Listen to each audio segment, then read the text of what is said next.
వారి శ్రమలో, వారి బాధలో, బానిసత్వంలో, వెట్టి చాకిరితో ఉన్నటువంటి ఆ సమయంలో దేవునికి మొరపెట్టుకుంటూ ఉన్నారు. ఏ పరిస్థితుల్లో వారు మొరపెట్టుకుంటూ ఉన్నారో ఒకసారి మనం జ్ఞాపకం చేసుకుందాము. శ్రమలో వారు మొరపెట్టుకుంటూ ఉన్నారండి.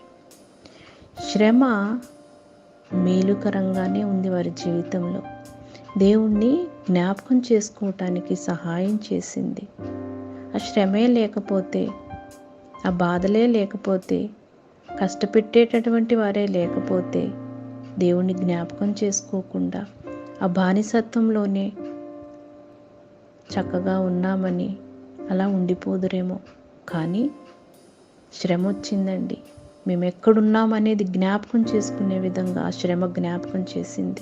నిజంగా ఆ శ్రమలోనే కదా దేవుని పాదాలు పట్టుకున్నారు. అయ్యా, ఈ వెట్టి చాకిరీ నుంచి